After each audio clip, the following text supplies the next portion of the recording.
Buen día, alegría. Buen día, alegría. Muy bien, continuaremos con nuestras charlas. Hoy nos toca en la sinagoga de Zorobabel.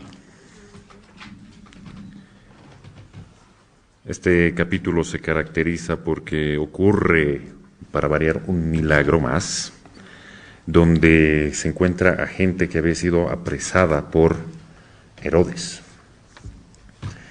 Y de aquí me han gustado un par de cositas, entre ellas está en la página 1051, un poquito más abajo de la mitad, y dice: pero ocurrió que la segunda vez que fueron a la sinagoga de Zorobabel, y Lisias, anciano escriba encargado de la documentación y viejos libros sagrados, era clarividente y vio que al entrar Yasua, la penumbra del recinto se tornó en dorada luz que, emanando de la persona del joven, se extendía como una bruma de oro por todas partes. ¿Qué me gusta de esta partecita? Volviendo a mi clásico ejemplo de cuando vemos las películas de Jesús, siempre lo vemos de blanquito, a lo mucho con su manto rojo, pero nada más.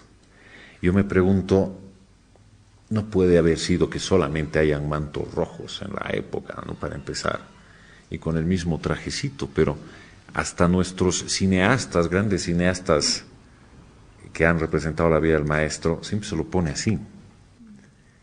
Y además, siendo un ser tan grandioso, como se lo muestra igual en las películas, siempre se lo ve con su ropaje físico. Pero no recuerdo haber visto una película en que alguien muestre la parte sutil del maestro. Nadie muestre su vibración, su fuerza, su aura y todo ello. Y creo que al no imaginarnos eso, al no vernos eso, realmente nos estamos perdiendo más del 50% de la historia.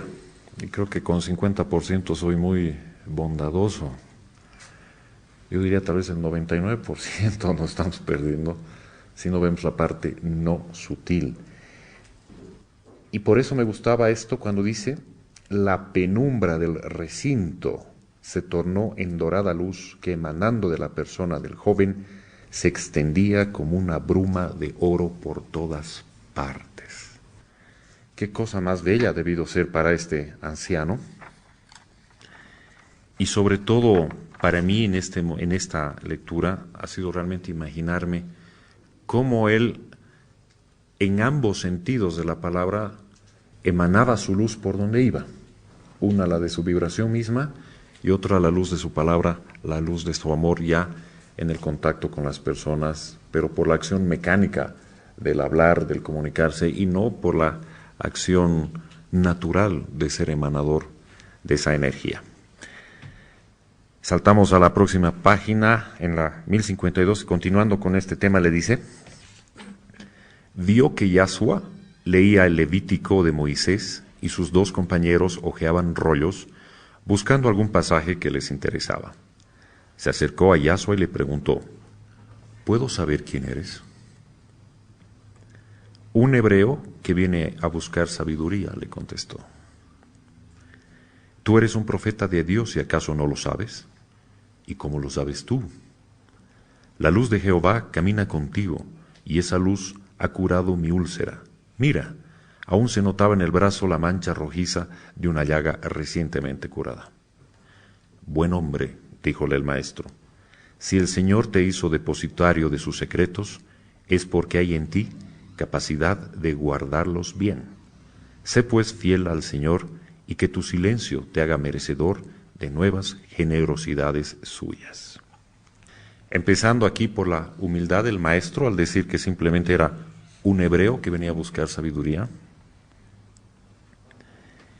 Y también con esta parte en la que menciona que si el Señor te hizo depositario de sus secretos es porque hay en ti capacidad de guardarlos bien. Capacidad de guardarlos bien. Si hablamos de capacidad, es como si fuera un imprescindible. Es un imprescindible de guardar bien los secretos del Padre y no más bien entrar en esa suerte de que lo vemos muy a menudo a internet, que cada uno aparecen seres, personajes por ahí mostrando toda clase de poderes sanadores, curativos, unidores de almas y todo eso, cuando se está hablando de un bien tan fuerte, más adelantito voy a explicar eso a fondo, un contenido, un mensaje, una información realmente valiosa que no cualquiera puede acceder a esto. Y aparentemente una de las causas, o mejor dicho, de los requisitos fundamentales para ser merecedor de las bondades del Padre es tener la capacidad de guardarlos bien. Es el silencio, la discreción y el saber manejar esto con mucha, pero mucha cautela. Un poquito más abajo dice: cuando comenzaron a llegar gentes vecinas, pues ya era la hora de comenzar la explicación de la Sagrada Escritura, un majestuoso rabino de cabellera y barbas negras como el ébano se acercó a Yashua y le dio el libro de Isaías. Un criado acercó un atril y el rabino dijo al maestro: Maestro, mi señor, dígnate explicar el capítulo 66 de Isaías profeta, que por el turno corresponde para hoy. Yashua lo miró al fondo de sus ojos y vio sinceridad en él. Sea pues tú lo que quieres, dijo, y puesto de pie ante el atrio, abrió el libro y leyó.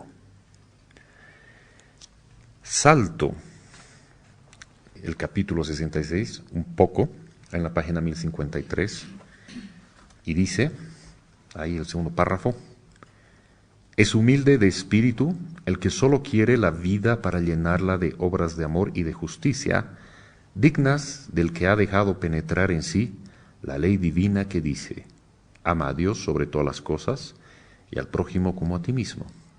Y el profeta añade que no es con sacrificio de bueyes, de carneros y palomas con lo que el hombre conquista el derecho de servir como santuario de reposo al Señor, sino con el sacrificio de las propias pasiones y renunciamientos, elevándose por el amor fraterno y la sinceridad de una vida pura por encima de todas las ambiciones y de todos los egoísmos.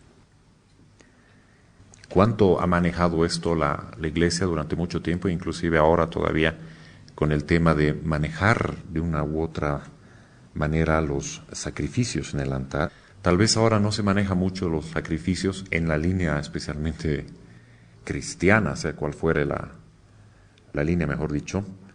Sí, en otras culturas sí se siguen manejando los sacrificios, lamentablemente, para mi gusto.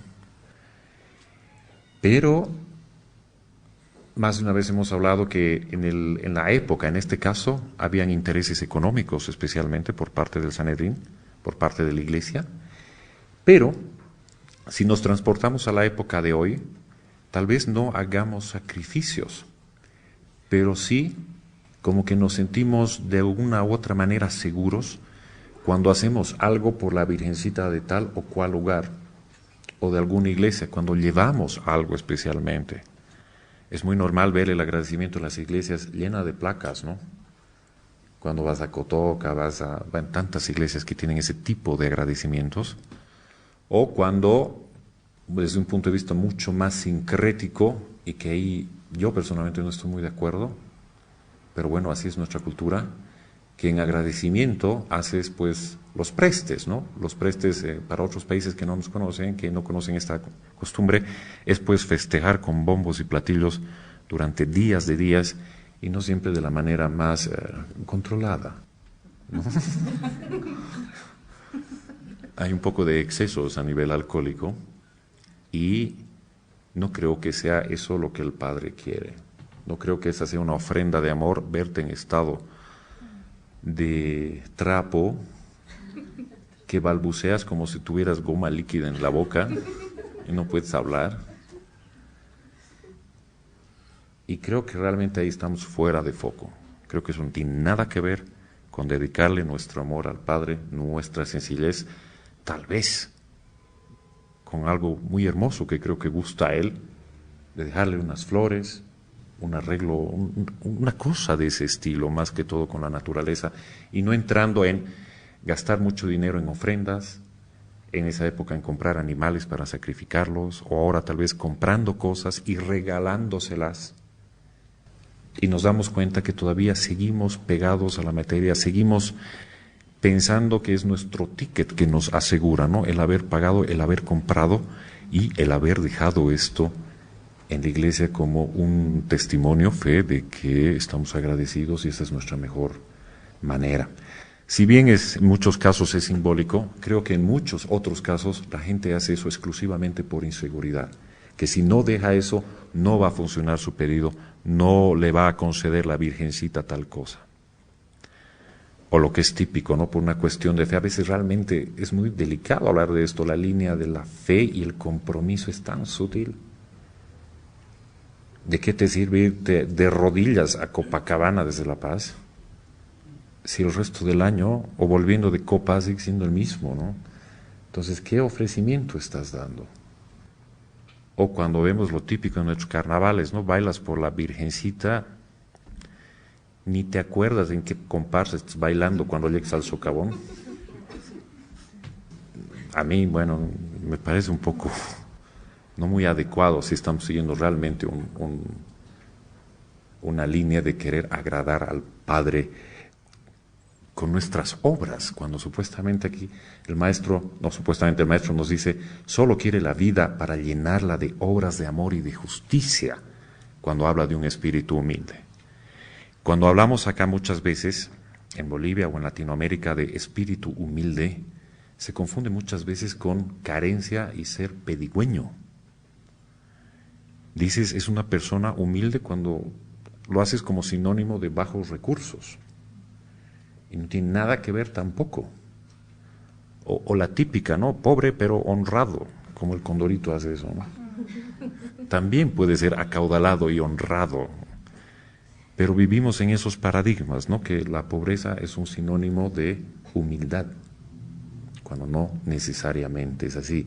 La humildad del espíritu que solo quiere la vida para llenarla de obras de amor y de justicia, dignas del que ha dejado penetrar en sí la ley divina que dice, ama a Dios sobre todas las cosas y al prójimo como a ti mismo. Nada más que eso, sin necesidad de estarte gastando tus $1,000 en tu traje, sin necesidad de estar ensayando 6 meses antes, sin necesidad de grandes sacrificios, solo ayudando al prójimo día a día, con cosas más pequeñas tal vez. Ahí recién entramos en esa humildad de corazón, con la apertura para que pueda penetrar, como decía en el caso de Baltasar, ese fuego santo. Después de esto, continúa leyendo Yahshua y pasa lo interesante cuando dice, Señor Dios de Israel, Dios de nuestros padres, Dios de nuestro corazón, exclamó el joven orador que en un impulso de amor hacia la divinidad, muéstranos que nuestras vidas son tuyas y que nuestros espíritus florecen en obras dignas de ti. Muéstranos que nuestro corazón es humilde conforme al pensamiento de tu siervo Isaías y toma posesión de nosotros que te pertenecemos desde la eternidad. Abre, Señor, nuestro espíritu a tu verdad y a tu amor, y que seamos luz de cirio en las tinieblas de nuestros hermanos y óleo de piedad sobre sus heridas profundas. De pronto se sintió un espantoso estremecimiento en los muros de la sinagoga que estaban como adosados al viejo torreón de Goliat. Una muralla del presidio se había rasgado de arriba abajo en una negra grieta de 2 pies de anchura y por ella salían lastimeros gemidos como del fondo de una tumba. Yahshua con sus 2 amigos, más el rabino escriba y los oyentes de la sinagoga, corrieron hacia la enorme abertura por donde salían tan doloridos lamentos. Con riesgo de sus propias vidas, penetraron allí y los cuadros que se presentaron a la vista sobrepasaban en horror a cuanto se pudiera imaginar. Unos espectros con formas humanas se movían débilmente, extendiendo sus manos que parecían garras de buitres por las uñas enormemente alargadas y la piel reseca y ennegrecida. Eran los enterrados vivos que había dejado Herodes el Idumeo que ni a la hora de morir tuvo piedad para aquellas infelices víctimas de sus infamias y de sus crímenes. 14 años que había muerto comido por un cáncer aquel verdugo coronado, y aún sus víctimas vivían sepultadas en el lóbrego torreón, olvidados de todos, sin otro alimento que los lagartos y las ratas que tenían allí su madriguera, y las malezas y hierbas que crecían entre las piedras del ruinoso torreón. Cuando nosotros alguna vez vemos en las noticias que de esa prensa un poco amarillista, ¿no?, sensacionalista, cuando te dicen, encontraron a fulano encadenado a su cama donde vivió ahí un año. Alguna vez han de vivir esas noticias típicas, ¿no? Imagínense lo que son 14 años sin nada que comer. O imagínense cuando de pronto a veces tenemos una percepción tan irreal de la realidad. Yo que siempre menciono películas, bueno, soy cineasta de profesión, por eso las menciono siempre. Cuando ves, por ejemplo, El Conde de Montecristo, ¿alguien ha visto eso? Y está ahí el ancianito, no sé cuántos años, ¿cuántos estaba? Bueno, a lo mucho lo ves con su barba larga, pero nada más. Así que lo veas, como dice, con la piel reseca y ennegrecida, ¿no ves? Con las uñas que parecían garras enormemente largas. Entonces, encerrados ahí 14 años, sin alimentos, sin nada de eso, realmente hay que estar de no tan buenas para enviar gente ahí, sin que no te importe sus familias, sus seres queridos, ni nada, y dejarlos ahí en el olvido durante tantos años. Y uno no se imagina realmente cuán doloroso, cuán fuerte era. Inclusive, está claro que no tienen ahí un baño público, no tienen una ducha. Las enfermedades que ahí mismo pasarán, las muertes que habrán habido ahí, las infecciones que se darán. Y todo porque algún verdugo coronado, como dice el maestro, se le ocurrió hacer. Dice, la plegaria del maestro en su alocución había dicho, que seamos luz de cirio en las tinieblas de nuestros hermanos y óleo de piedad sobre sus heridas profundas. ¿Qué fuerza de amor divino habría en aquella plegaria del hombre luz que los espíritus de justicia rompieron la muralla para que la luz y la piedad llegasen hasta aquellas desventuradas criaturas de Dios, olvidadas de todos, pero no de Él? Callad, callad, dijo a todos Yahshua. Lo que hace la bondad divina no debe deshacerlo la cobardía humana.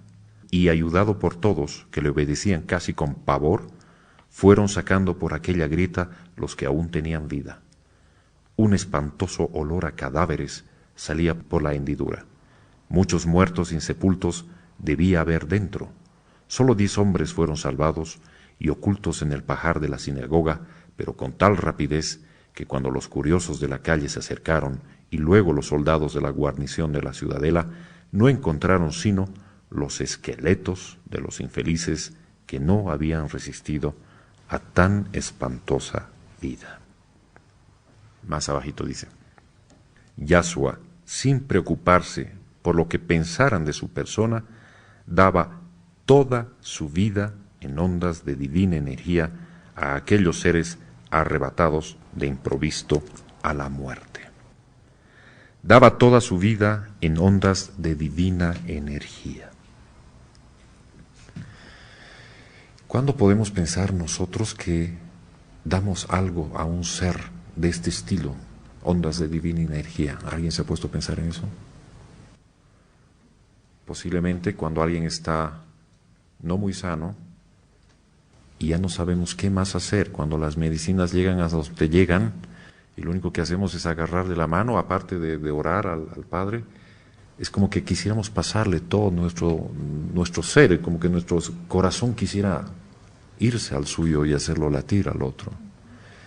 Solo en esos momentos o en grandes momentos de dicha o de profunda tristeza sentimos que esa energía emana de nosotros. Un caso muy común es cuando dos seres, por ejemplo, se van a separar. Bueno, ahora con la internet y todo eso hay muchas más facilidades, pero hay gente que todavía no puede darse ese lujo, que cuando dos personas se separan, ya podríamos decirlo de por vida, uno se está yendo muy lejos, no sabes si lo vas a volver a ver. En ese abrazo que das, le estás entregando todo lo tuyo. Y no hay palabras, no hay nada de eso, solo tu profunda energía que tratas de impregnarlo.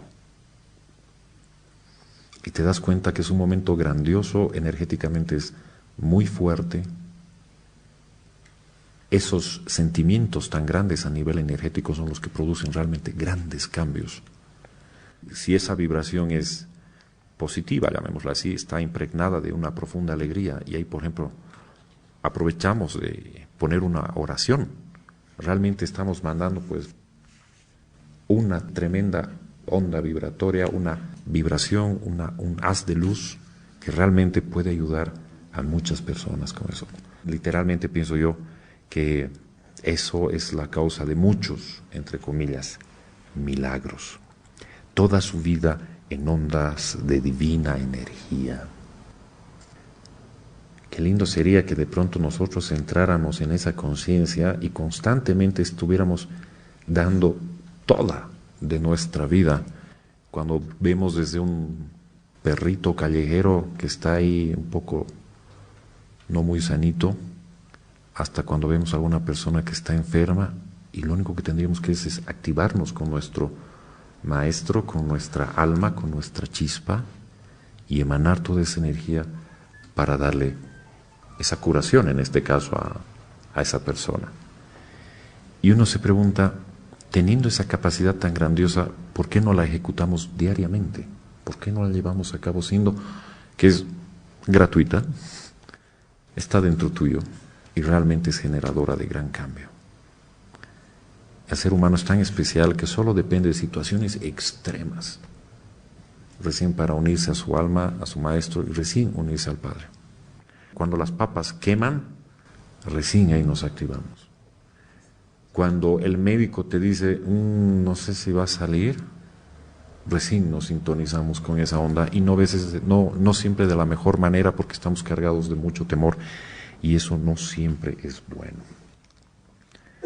Para mí es una linda reflexión saber que esas ondas de nuestra vida entera es darla constantemente. Está claro que el dar toda esa vibración, el dar lo mejor de ti a través de tu meditación, de tu oración, para propagarla al prójimo en tu oración durante el día o por la madrugada, no lo sé, es lo que mandas al éter, es lo que el Padre te lo devuelve al 100%.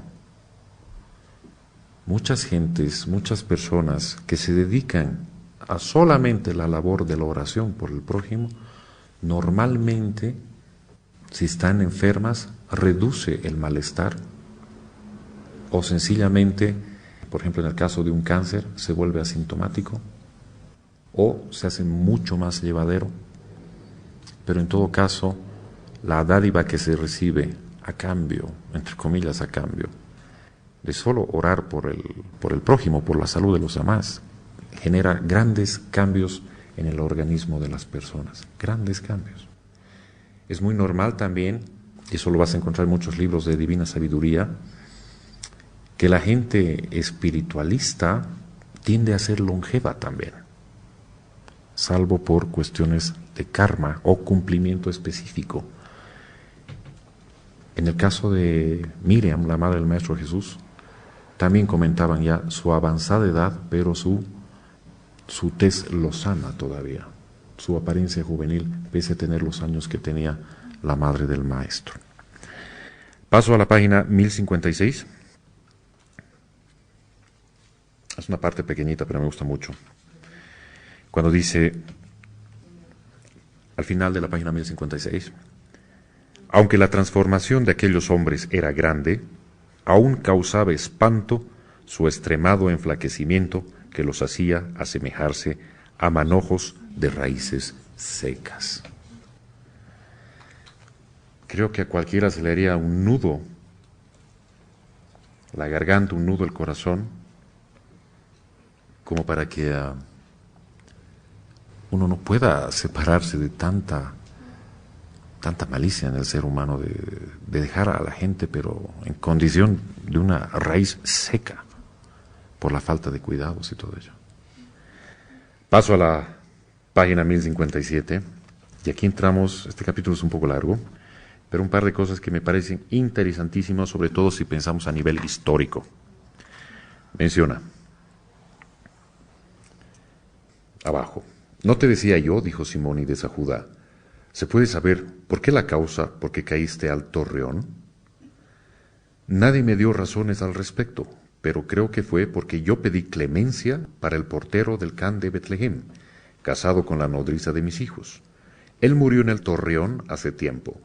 Herodes supo que 3 viajeros del oriente se hospedaron allí, cuando llegaron a este país guiados por una luz misteriosa, y diciendo que venían a adorar al gran rey que había nacido. Como los viajeros se les escaparon de entre las manos, la cólera real se desahogó en los que tuvieron contacto con ellos, suponiendo que entre todos les habían ocultado. Siguiendo con esta misma parte, voy a hacer aquí una pausita, porque siguen hablando de los Reyes Magos. Más de una vez igual me he preguntado la aparición de los Reyes Magos en el nacimiento. No, el nacimiento no, o sea, ya el maestro ya había nacido, y que habiendo tanto problema político, tanto problema social en esa época, más con el temor que tenía Herodes por los niños de esa edad, que justamente estos reyes pasaran desapercibidos. Y la otra parte que yo no me había puesto a pensar era especialmente que cuánta gente vinculada a la Santa Alianza, o vinculada por lo menos a los esenios, o a los que estaban más cerca al maestro, podían haberse metido en serios problemas solo por no mencionar a nuestros famosos Reyes Magos. Más abajo dice: encontraron otro prisionero también envejecido y cuya cabeza calva, inclinada sobre el hombro izquierdo, temblaba en estremecimientos periódicos. Yasua se acercó para servirlo y le preguntó: ¿por qué está doblada así tu cabeza? Una dislocadura, amo, cuando me sometieron al tormento. También este brazo está torcido, mirad. La palma de la mano izquierda aparecía vuelta hacia afuera con todo el antebrazo que estaba descoyunturado en el codo. Con gran naturalidad, el maestro tomó entre sus manos aquella temblorosa cabeza calva y la levantó suavemente. Yo quiero que mires al cielo azul, que te envuelve como un manto de turquí, y los astros de Dios que ruedan en el espacio, hablándonos de moradas de paz y de dicha preparados para los justos. Yo quiero que tus manos puedan unirse sobre tu pecho cuando ores al Padre Celestial en gratitud a sus beneficios y en súplica permanente por tus propias necesidades. Y mientras Yasua pronunciaba tales palabras, iba enderezando con infinita delicadeza el enflaquecido brazo torcido del viejo, que miraba con azorados ojos los efectos producidos en su cuerpo por aquellas manos que curaban sin lastimar. Ahora dime, ¿por qué estabas en el Torreón? Yo era uno de los porteros del gran colegio y llevaba una epístola del maestro Shammai para un personaje que vivía junto a la puerta del norte, cuando vi entrar en ella 3 enormes camellos blancos con ricos doseles de flecos de oro y campanillas de plata que formaban una agradable música. Eran ricos viajeros venidos de lejanas tierras y hablaban del nacimiento de un gran rey que sería el salvador del país y de todo el mundo. Les seguí cuando caminaban por la calle de Damasco y el grupo se fue agrandando. Fui yo quien contesté a sus preguntas y les guié a la casa de Gamaliel el Viejo, para que él les diese razón de los anuncios de los profetas sobre ese gran rey que buscaban, ya que yo era nulo en esas cuestiones. Cuando salieron de su casa yo les guié hasta la Puerta Dorada, pues pedían ir al templo. 4 días después me encerraron en el Torreón, donde me sometieron a tormentos para que dijera dónde fueron aquellos viajeros. Desde entonces no vi más la luz del sol. 22 años han pasado, exclamó Yasua con voz trémula y angustiada, Qué horror tenía aquel rey de la llegada de otro rey, que no pensaría jamás en disputarle su trono ni su poder. Y ese necio temor le hizo cargarse de tantos crímenes que este mundo se transformará por la evolución en un mundo de justicia y de paz. Y aún estará ese rey mordido en su corazón por la envidia y el remordimiento, luchando con los monstruos de los pantanos entre razas salvajes y primitivas. Dos cosas aquí. Qué duro para este personaje, este ancianito, que por guiar a los reyes magos a dar encuentro al maestro, tuviera que ser encerrado en un torreón, aparte de las torturas. Entonces, uno dice, qué terrible esto, estás ayudando a gentes buenas a cumplir con la palabra del Padre y no falta el no tan bueno encargado de hacer estas cosas tan terribles.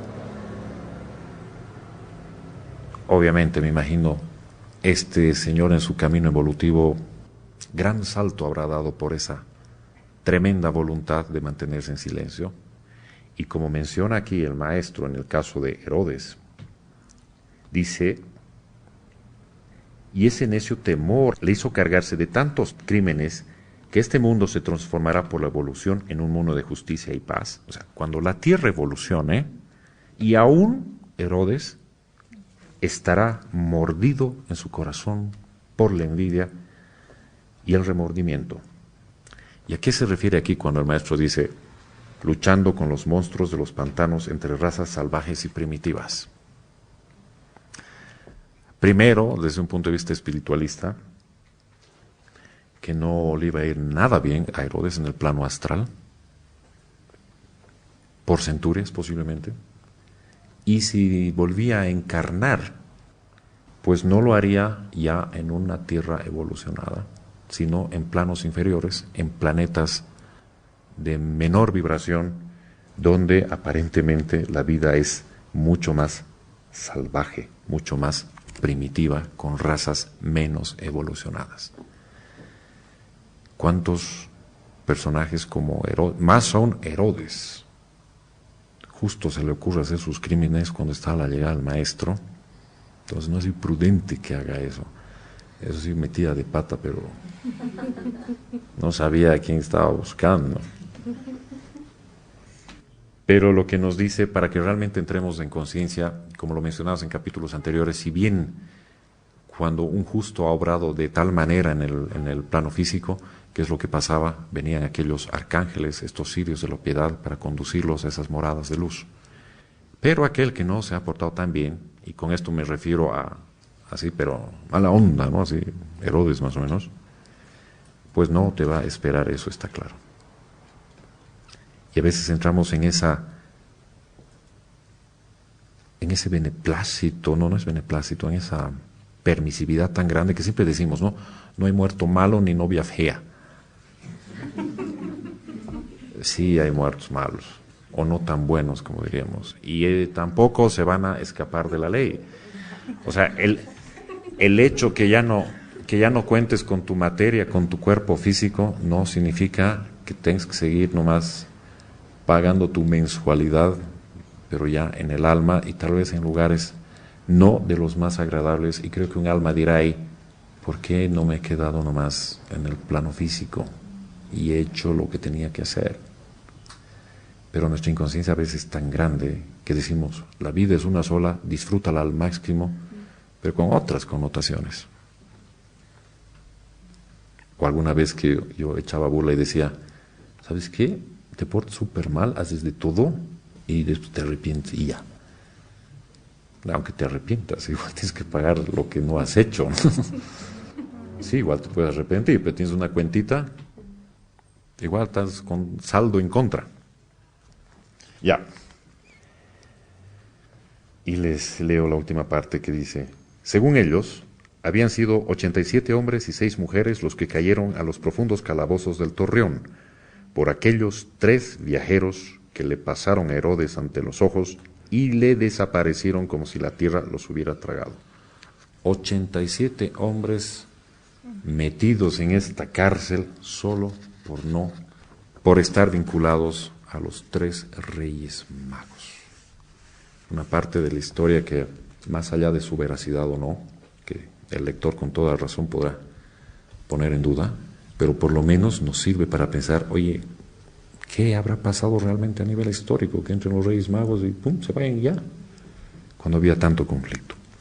Pasamos a un capítulo cortito que se llama La historia de Moisés, en la página 1060, y sí se los voy a leer en la página 1061 por la importancia de esto. Un poquito más arriba a la mitad, cuando dice: y cuando él registraba el archivo, veía ante sí, como una humilde sierva, a Jocla, sentada en un tapiz sobre el pavimento, contemplando silenciosa a aquel joven profeta que le recordaba las visiones de arcángeles de oro y nieve que más de una vez había visto en su sueño. Jocla, le dijo un día el maestro, mientras ella le ofrecía un vaso de jarabe de cerezas con pastelillos de almendras hechos por ella.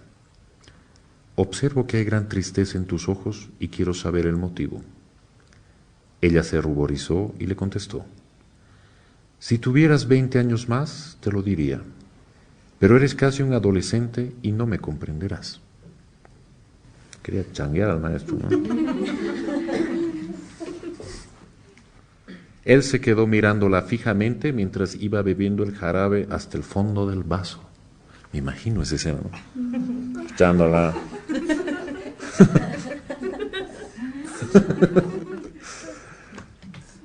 Y ahí dice: tú padeces, le dijo, porque deseas un hijo que no te fue dado en la juventud, y ahora lo crees un imposible por la madurez de tu edad.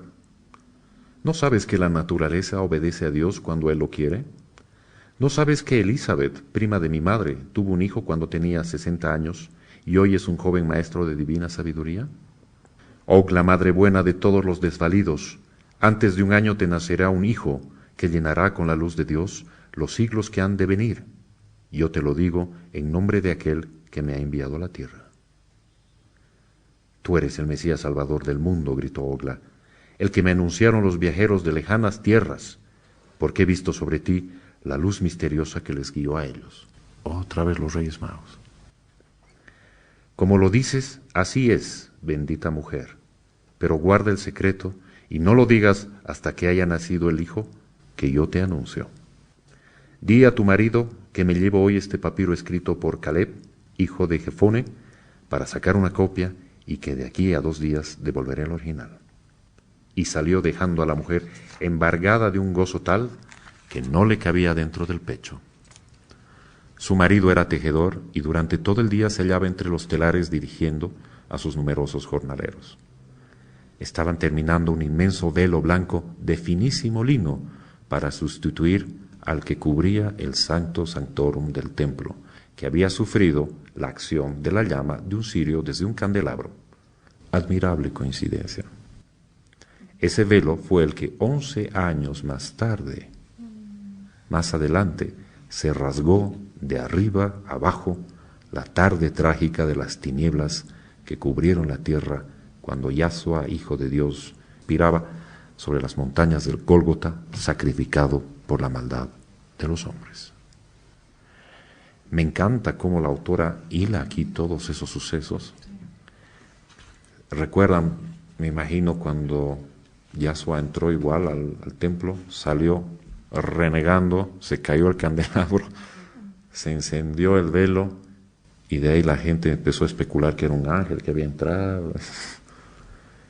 Y va a la casa de esta señora que estaba haciendo, o sea, el marido, un nuevo velo, que sería realmente un ícono del momento de la crucifixión del Maestro. Qué grandes coincidencias.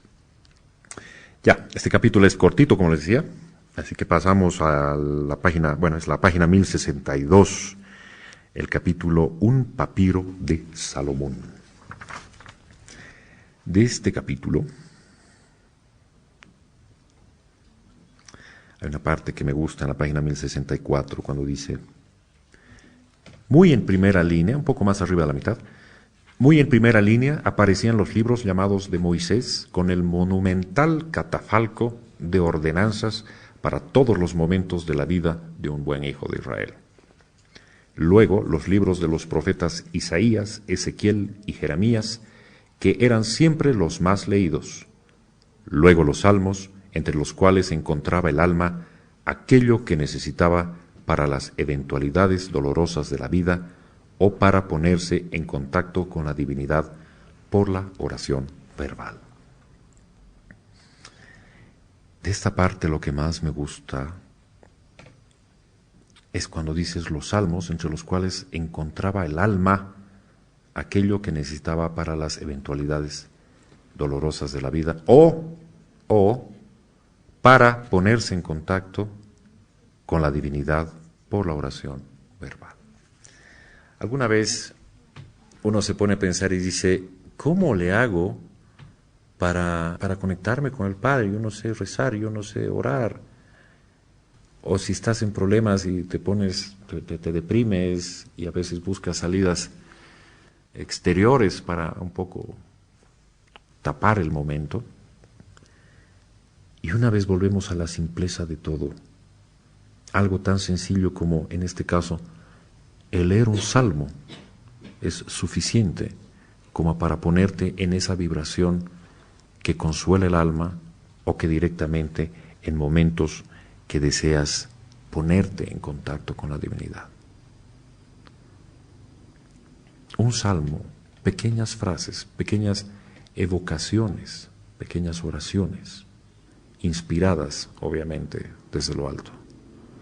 Y ahí podemos ver realmente cuánta fuerza tiene el verbo, leído o escrito, o hablado, en este caso, ¿no? Leído o escrito. Ahí te das cuenta la fuerza de la palabra que puede mantenerse por siglos de siglos y causar el mismo efecto. Si bien no es mucho el tema, pero cómo la gente lo relaciona cuando hablamos, por ejemplo, en el aspecto del verbo, cuando hablamos de los mantras, ¿no? De la fuerza que tienen los mantras, o en el aspecto visual, la fuerza que tienen los mandalas en este caso. O cuando se refiere aquí a la autora de esa, ¿qué usamos para ponernos en contacto con la divinidad? Simplemente igual, basta unas cuantas líneas, pero cargadas de tanta energía y que connotan tantas cosas a nivel espiritual, que es lo suficiente para ponerse en contacto con la divinidad o para calmar las tormentas del alma. Me imagino que más de un libro, no solamente con el tema de los salmos, tienen esa dádiva, esa belleza energética, esa esencia que no cambia con el tiempo, que no, creo que cuando las cosas son redonditas no merecen opiniones. La verdad es como es. Y cuando es así de simple es cuando te pones en directo contacto, sin necesidad de entrar a terapias de fin de semana, sin necesidad de irte lejos al Congo, lo que fuere. Solo una pequeña unión con el Padre es suficiente para eso. Eso me ha gustado de esta parte. Y aquí viene una parte que mucha gente le puede dar urticaria, pero que a mí me parece espectacular. Así que se las voy a leer. Empieza a la final de la página 1064. A ver, un poquito más arriba voy a leer. Dice, el movimiento involuntario de un cartapacio hizo caer una placa de arcilla de las muchas que había con escrituras cuneiformes sobre algo que resonó como piedra que se rompe. La plaqueta había caído sobre una lámina de piedra blanca enteramente cubierta de polvo. Era la tapa de un cofre de mármol donde en antiguo arameo se leía Escrituras de Salomón, rey de Israel. La lámina se había partido en dos con gran desconsuelo del extranjero, que se creía culpable de un grave delito en detrimento del archivo de la sinagoga. Nada de aflicciones, amigo mío, le dijo Yasua. Esto es solo la respuesta de Nehemías, siervo del Señor, que ha querido indicarnos dónde está lo que buscáis. Rato antes el maestro estaba pensando en Nehemías, por eso pasa eso. y dejando al descubierto el pequeño cofre, comenzaron a registrar su contenido. En la carátula del primer manuscrito que sacaron de entre una espesa capa de polvo se leía: esposos eternos. Y es aquí donde viene la cosa, porque creo que mucha gente tiene tan distintos conceptos de lo que significan los esposos eternos. Desde lo más nada que ver, pensando que es una pareja de telenovela, hasta lo que voy a leer ahorita. ¿Qué dice? El extranjero y Yasua comenzaron a traducir con gran dificultad aquellos borrosos caracteres. Comillas, dice: yo soy la sabiduría y estoy desposada con el perfecto invisible.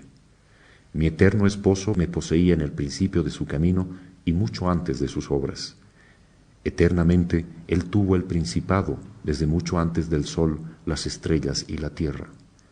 Antes de los abismos fuimos engendrados él y yo por nosotros mismos, que surgimos de nuestra propia vida eterna. Antes que fuesen los mares de las muchas aguas, antes que los montes fuesen fundamentados, antes que las nebulosas, madres de soles y estrellas, cuando nacían de él y yo eternos, los cielos que se tendían como doseles sobre los abismos. Cuando dábamos el mandato a las nebulosas para que dieran a luz sus hijos, los astros radiantes que corren como corceles de oro, carreras vertiginosos sin encontrarse jamás. Él y yo eternos ya estábamos unidos. Él y yo eternos nacimos juntos, nos engendramos a nosotros mismos y vivimos eternamente en amor. El universo todo es de él y mío, y lo conozco como conoce el hombre los dedos de su mano. Yo, sabiduría, esposa del eterno invisible, amo a los que me aman y me buscan en el albor de su vida y me buscan hasta el borde del sepulcro. Y mi eterno esposo me permite darme a los que me aman, porque mis velos de luces y de sombras les deslumbran y no pueden herirme, ni dañarme, ni tocarme. Solo les es permitido verme como a la imagen reflejada en la fuente. Variedad infinita son los soles y estrellas que pueblan los abismos, como variedad infinita son las vidas que pueblan los soles y estrellas. De aire, agua, fuego y polvo fueron hechos los mundos en la noche eterna, en que dormían los abismos, hasta que el eterno invisible y yo nos engendramos en soberano connubio, y fuimos y nos amamos, y esparcimos como racimos de frutos maduros los soles y las estrellas, para moradas eternas de los que en las edades futuras debían ser nuestros amadores, nuestros hijos, nuestra continuación, nuestra propia vida prolongada y renovada hasta lo infinito. No hay arriba ni abajo, no hay base ni techumbre, no hay principio ni fin en las obras nacidas de él y yo eternos. Es lo ilimitado. Vida, fuerza, movimiento, vibración, sonido y silencio, eso solo hay y habrá para siempre jamás. Y todo ello envuelto, penetrado por el fluido vital de la luz, que es el gran velo de oro que nos cubre a entrambos eternos, que damos vida y más vida a todo cuanto vive, sin que nuestra fuerza de vida se disminuya jamás. Hombre terrestre, como tú fuiste desde tu principio, como eres y como serás, fueron, son y serán todos los seres que pueblan todos los globos que rodean como burbujas en los abismos del infinito. Soy la sabiduría, la eterna amada del eterno invisible, y él me permite revelarme a los que me aman y madrugando que me buscan. Hombre terrestre, purifica tu corazón si buscas que yo te ame. Solo el limpio de corazón puede verme. No te encierres en el huevo negro depositado en el pantano, como el cocodrilo que sin moverse espera la presa para devorar. Así es el fanatismo y la soberbia. Él y yo eternos te hemos dado 3 alas poderosas: entendimiento, memoria y voluntad. Agítalas en la inmensidad y nos encontrarás y nos amarás y encenderás tu lámpara en nuestra luz y vivirás la verdadera vida que es el conocimiento, paz y amor para toda la eternidad. Yo, Salomón, hijo de David, fui tomado como se toma un punzón rojo, y por invencible fuerza escribí mandatos de Jehová. Sea él bendecido y glorificado por todos los siglos. El que merezca comprender, que comprenda. El Altísimo lo da todo.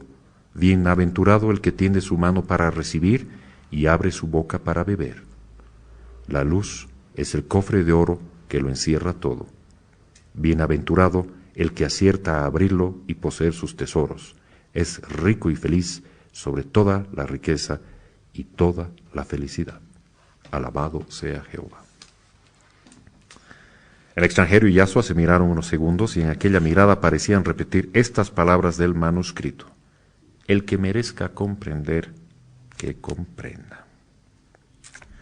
Y realmente esta parte es hermosísima.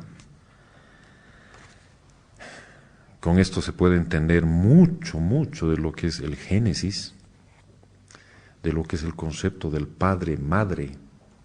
En muchas líneas espiritualistas, antes de las oraciones se invoca al Padre y a la Madre. Y mucha gente cree que es la Madre María, pero es la madre, es la parte femenina, el principio de género según los metafísicos. El padre y la madre engendrados por sí mismos, los esposos eternos a su vez. Y cuando vuelas con algo como esto, y ves cómo, por eso protestaba tanto aquí el Maestro Jesús, cómo el hombre ha deformado los escritos de Moisés poniendo leyes desde que si no te afeitas la patilla es pecado. Ese es por favor. ¿Qué onda con esto? ¿No? Que no puedes trabajar en sábado porque también es pecado.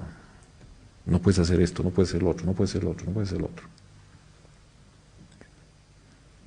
Y después uno entiende por qué tanta belleza, tantas cosas grandiosas no se daban a las turbas. Porque hasta en la ignorancia uno es fanático y lo único que hace es enojarse y hacer ley por su propia cuenta, y eso deriva en más violencia, en más tumulto, la gente que se subleva porque está yendo en contra de sus principios. Y ni siquiera existe el respeto a la opinión diferente. Más adelante en la página 1067 dice, poco más arriba de la mitad, el extranjero cayó de hinojos ante Yahshua diciéndole, Señor, Señor, el mundo está perdido por la ignorancia y dices que mis labios sean sellados. Habla tú, ungido de Dios, y el mundo será salvado por tu palabra. Yo hablaré, Sahbatán, yo hablaré, mas antes debo hacer como el que va a emprender el último viaje, dejar a mis jornaleros la era llena de grano que les sirva para sembrar durante mi ausencia. Y es exactamente lo que hizo el maestro con todos los que lo rodearon, con todos quienes quisieron escucharlo, y especialmente con todos sus discípulos. Les dejó la era llena de grano que les sirva para sembrar durante mi ausencia. Y creo que eso sigue todavía aún con nosotros, con ese grano que el Maestro nos ha dejado, que está en nuestra alma, que la traemos de vidas, que es justamente la semilla con la que hacemos el trabajo por el prójimo. Y dice, y levantando al persa que lloraba de emoción, se sentaron en 2 taburetes frente al archivo, y Yahshua le refirió los últimos momentos de Baltasar y el pacto de continuar su obra con los que quedaban, Melchor y Gaspar. Ya caía el sol detrás de las montañas que rodean a Jerusalén, cuando aquellos 2 hambrientos de sabiduría, según la expresión de Yahshua, se despedían hasta el día siguiente, en que debían encontrarse de nuevo en el cenáculo del palacio de Itamar. El viejo persa había estado a punto de emprender viaje de regreso a su país natal, creyendo que la Jerusalén de Salomón era estéril y muerta para él. Y he aquí que encontraba en ella no sólo la sabiduría del rey hebreo, sino el vaso de sabiduría vivo y radiante en la personalidad divina del Verbo de Dios. Y repetía para sí mismo las palabras de la Escritura de Salomón. Yo soy la sabiduría, y me encuentran los que madrugando me buscan. Yo amo a los que me aman. El Altísimo lo da todo. Bienaventurado el que tiende su mano para recibir y abre su boca para beber. Realmente esto es quien quiera comprender, comprenda. Y en la próxima página habla justamente de lo que yo les decía, más o menos a la mitad, en la página 1068. Dice, en verdad, añadió Nicodemos, estos asuntos, si bien para nosotros son una grandiosa revelación, como lo serán asimismo para todos los hombres de estudio, no deben salir de entre nosotros y muchos menos debe ocuparse de ellos Yahshua en ningún lugar público. Y yo, que había pensado pedir la opinión del maestro Shammai en el gran colegio, dijo Yahshua con mucha tranquilidad. El viejo Shammai, dijo Nicolás de Damasco, es un hombre de gran talento y apreciaría estos escritos en todo lo que ellos valen, pero es de los que piensan que a las turbas no se les puede hacer entrever cosas que son incapaces de comprender. Es una parte muy delicada este tema. Cuando hablamos de las turbas, uno dice, pero ¿cuáles son las turbas, no? Y lo vemos día a día con cúmulos de gente tan grandes que hacen ley por propia mano, que no puedes decir A que esté en contra de sus creencias en varias partes del mundo, y el resultado de eso es violencia. Y lo curioso es que todos están persiguiendo un mismo objetivo. Lo curioso es que todos tienen su Dios, de alguna manera. Y lo curioso es que pese a tener un ser tan grandioso que nos da la bondad desde el aire que respiramos, que tengamos que reaccionar de manera tan violenta, porque el prójimo piensa distinto. Entonces, y además que no se va a aceptar nada que no sea lo que ellos mismos usan. Entonces, llevar una de estas cosas, no, pues, ¿a quién decirlo? Si en tu familia nomás te vuelves medio metafísico y te dicen, ¿qué te pasa? El ejemplo más cercano. Y no solo te dicen, ¿qué te pasa?, sino que se enojan contigo y toman represalias. Es, bueno, vas a estudiar en la U, te vas a dedicar a tus macanas de los sábados. Eso ya es una represalia. Imagínense con un fanático, pero fanático. Lamentablemente hemos visto más de un suceso con muchas vidas que se han cobrado por ese mismo motivo, donde se mete religión con petróleo, con plata. Y tú dices, ¿qué onda con esto? Menos mal que todos somos hijos de Dios y nos queremos mucho. Y es ahí donde uno dice, creo que hay cosas que no se las pueden hacer así nomás. Y es por eso que surgen pues las escuelas ocultistas. Pero no porque era algo malo que ocultar, pero dicen que la maldad está en el ojo del que lo ve. Entonces más de uno decía, y si ocultan esa información, algo malo debe ser. Y peor si había cosas políticas de por medio. Ocultarle algo al César, ocultarle algo al rey, ocultarle algo a la iglesia. Entonces, toda esa gente era perseguida.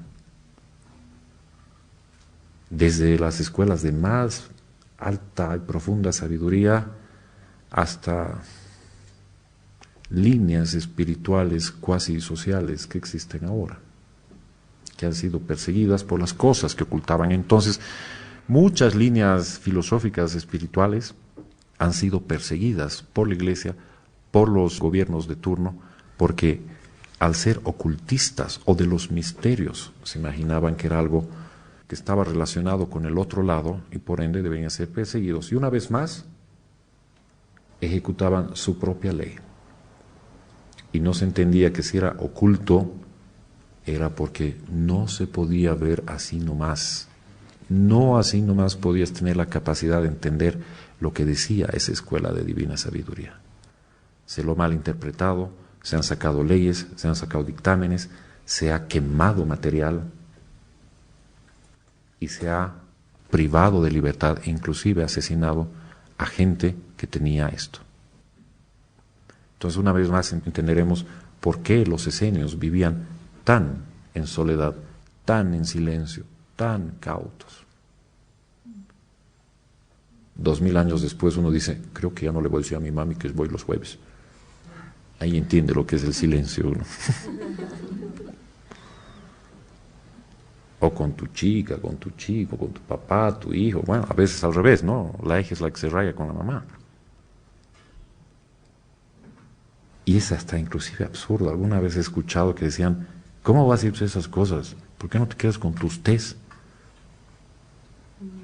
Bajar eso a un té de rami de fin de semana creo que es...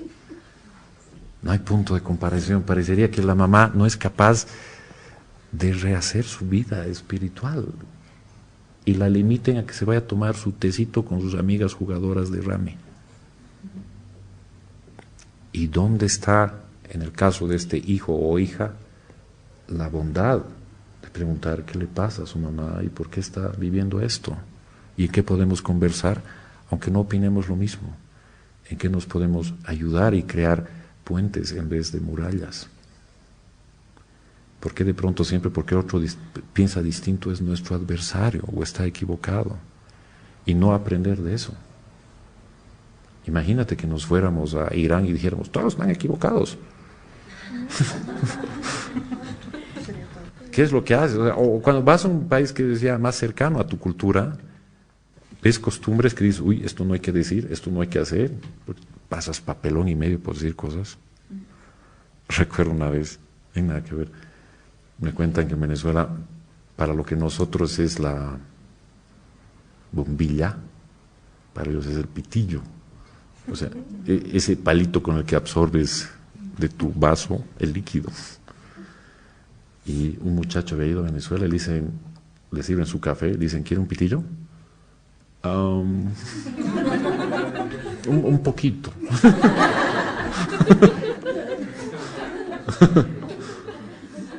Entonces ahí entiendes, ¿no? A donde fueres, un poco haz lo que vieres. Entonces como que no te vas a poner en contra, ¿no? De pronto te vas a un país que pues es un poco, qué sé yo, más libre en su forma de pensar y uno ya se raya, como decimos en Bolivia, ¿no?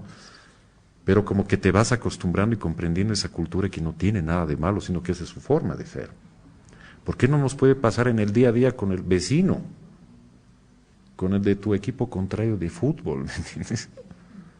Pero hasta las cosas más pequeñas tendemos a discutir, a hacer escándalo, a ofendernos y no hablarnos semanas. Por algo pequeñito. Entonces, ¿qué será pues cuando entramos a temas espirituales más grandes? Y ahí vemos dónde está nuestra apertura. O como decía, el que quiere comprender, que comprenda. O como le decía esta parte hermosa, bienaventurado el que tiende su mano para recibir y abre su boca para beber. A veces somos tan arrogantes, tan machitos, que no queremos escuchar de nadie más. Y a veces lo que más nos duele escuchar o en lo que más en desacuerdo estamos es que porque posiblemente ahí hay algo que curar y tenemos todavía que tener esa apertura de saber entender y sacar lo mejor de todo que podamos sacarle el provecho. Está claro que no todos vamos a entendernos en la misma línea religiosa, por eso hay tantas, pero por lo menos buscar las afinidades y no las discrepancias. Porque si buscamos solo las discrepancias, está claro que seguiremos igual o más separados que antes.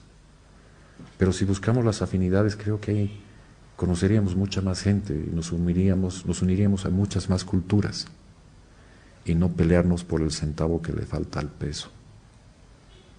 Eso nos pasa todos los días. Bueno, ese ha sido el tema. Nos quedan 2 charlitas. En 2 charlitas más acabamos Arpas 2. Así que espero que les haya gustado. Gracias.